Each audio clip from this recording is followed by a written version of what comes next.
Meski terkenal sebagai penguasa mutlak negeri ini selama 32 tahun, rupanya Presiden RI kedua Soeharto sama saja dengan para tentara lain. Pernah jadi bawahan, bahkan sempat ditempeleng oleh atasan. Ada 3 orang jenderal yang cukup berani melakukan hal tersebut. Semuanya adalah nama besar meski salah satunya punya nasib akhir yang cukup tragis. Siapa saja mereka? Simak ulasannya dalam polemik kali ini. Di kalangan militer pada awal era kemerdekaan ada banyak tentara yang sangat anti pada komunis. Kita tahu ada sederet nama besar yang masuk dalam pusaran ini, termasuk almarhum Jenderal Ahmad Yani dan Soeharto. Namun tidak banyak yang tahu terlepas dari kesamaan kubu 2 orang ini, di masa lalu mereka pernah bertentangan. Jauh sebelum terbunuh dalam peristiwa 65, Yani bahkan pernah menampar Soeharto secara terang-terangan. Mantan Wakil Perdana Menteri Indonesia di era tahun 1960-an, Subandrio sempat membahas hal ini dalam memoarnya, Kesaksianku tentang 30S, pada tahun 2000 lalu. Di situ disebutkan bahwa saat bertugas sebagai Pangdam di Ponorogo pada 1959, Soeharto ternyata menjalin relasi dengan pengusaha Tionghoa Lim Sio Leong dan Bob Hasan dalam menjalankan bisnis penyelundupan berbagai barang, serta menggunakan institusi militer untuk memalak perusahaan-perusahaan di Jawa Tengah. Kecurangan ini sampai di telinga Ahmad Yani dan membuatnya marah, sampai sempat menampar Soeharto saat bertemu. Alasannya jelas, Yani menganggap kasus ini mempermalukan Korps. Karena itu, dengan dukungan dari Abdul Haris Nasution yang saat itu menjabat Kepala Staf Angkatan Darat, Soeharto nyaris dibawa ke pengadilan militer agar dipecat dari kesatuan. Namun karena di Angkatan Darat salah satu kolega Soeharto, Bob Hasan, ternyata dilindungi oleh bapak angkatnya Mayor Jenderal Gatot Subroto yang merupakan wakil Nasution sebagai kepala staf, karir Soeharto akhirnya bisa selamat di Angkatan Darat. Meski tetap harus merelakan jabatannya sebagai Panglima di Jawa Tengah. Namun kita semua tahu bagaimana ujung dari perseteruan ini. Meski sempat tenggelam, Soeharto akhirnya berhasil menjadi Panglima tertinggi Angkatan Darat, bahkan sempat berkuasa di seluruh negeri. Sementara Yani berakhir jadi batu loncatan karir mantan bawahannya pasca terbunuh dalam peristiwa 65.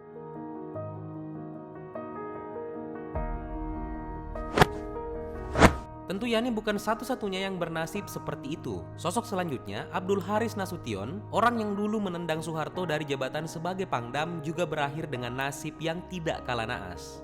Memang tidak setragis Ahmad Yani. Nasution berhasil selamat dari rencana penculikan Cakrabirawa. Namun dengan statusnya sebagai penyintas, dia harus menanggung penderitaan karena kehilangan putrinya yang baru berusia 5 tahun, Ade Irma Nasution. Hal inilah yang membuatnya bersikeras menurunkan Soekarno dari jabatan presiden dan melupakan permusuhan dengan Soeharto. Karena itu dalam sidang MPRS 1966 saat dirinya menjadi ketua, Nasution justru jadi sosok yang berperan besar menaikkan Soeharto ke kursi kekuasaan. Harusnya ini jadi keuntungan, tapi kenyataannya tidak begitu. Sebab di luar persoalan masa lalu keduanya, popularitas Nasution di kalangan militer dan sipil rupanya membuat Soeharto cemburu. Makanya begitu pemerintahan mulai bergulir, dia segera disingkirkan dan dipensiunkan lebih cepat. Lalu tidak berhenti sampai di situ, Nasution bahkan dilarang bicara dalam lingkungan militer. Jabatannya sebagai ketua MPRS dicabut pada 1972 dan ini akhirnya membuat Nasution berkembang jadi oposisi di Orde Baru.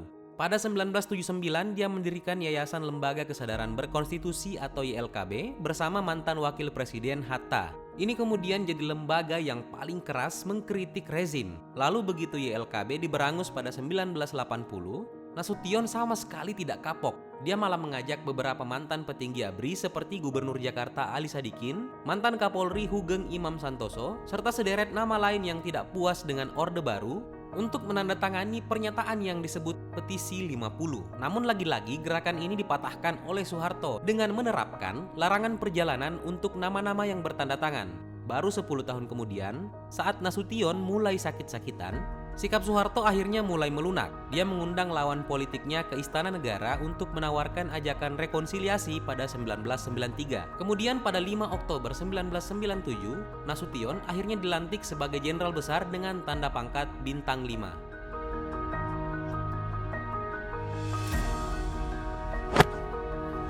Dua nama barusan mungkin cukup familiar di telinga sebagian masyarakat. Namun sebenarnya masih ada satu orang lagi yang kurang terkenal, padahal perannya cukup besar untuk kemerdekaan Indonesia dan kejayaan Angkatan Darat. Namanya Alexander Evert Kawilarang. Dia adalah sosok di balik pembentukan Komando Pasukan Khusus atau Kopassus grup elit yang sampai sekarang paling diperhitungkan dalam Angkatan Darat. Dan di luar itu, dia adalah orang pertama dalam sejarah yang tercatat pernah menampar Soeharto. Hal ini diceritakan oleh politikus Sri Bintang Pamungkas dalam buku Ganti Rezim, Ganti Sistem, Pergulatan Menguasai Nusantara yang terbit 2014. Hal itu terjadi ketika Kawilarang diangkat sebagai Panglima Operasi Pasukan Ekspedisi Indonesia Timur pada 1950. Saat itu dia ditugaskan untuk menumpas pemberontakan, mulai dari yang dilakukan oleh mantan pasukan Kenil Andi Aziz di Makassar, Sulawesi Selatan, kemudian pemberontakan Kahar Muzakar yang ingin mendirikan negara Islam DITII, hingga gerakan separatis Republik Maluku Selatan yang saat itu mulai ikut mencuat. Nah, di antara pasukan yang terjun saat itu, kebetulan ada satu brigade yang dipimpin oleh Soeharto. Unit inilah yang sempat bikin Kawilarang geram, karena begitu diberi laporan kalau area Makassar sudah diamankan, itu langsung diteruskan ke Soekarno. Sayangnya bukan dapat apresiasi, Kawilarang malah disodori sebuah radiogram dari sang presiden bahwa pasukan Kenil Belanda sudah menduduki Makassar. Ternyata setelah diusut, Brigade Mataram di bawah komando Soeharto, pasukan yang seharusnya mempertahankan kota telah melarikan diri ke lapangan udara Mandai. Kabar ini praktis bikin Kawilarang marah besar dan tanpa Fafifu langsung bertolak kembali ke Makassar. Saat itulah, begitu tiba di area lapangan udara, pasukan Brigade Mataram segera dikumpulkan oleh Kawilarang. Sementara komandannya, Soeharto, bukan hanya kena semprot, dia juga diberi tamparan. Namun berbeda nasib dengan dua sosok sebelumnya. Kawilarang sebenarnya terbilang mujur karena sebelum peristiwa 65 meletus, dia sudah lebih dulu pensiun pada 1961. Dan karena hal inilah, tidak seperti Nasution rekannya, dia bisa terhindar dari seteru dengan sang mantan bawahan yang berakhir jadi orang nomor 1 di militer dan di seluruh negeri. Kawilarang malah sempat ditunjuk pada 1972 lalu sebagai wakil manajer umum Jakarta Racing Management yang mengelola pacuan kuda di Pulau Mas, Jakarta Timur.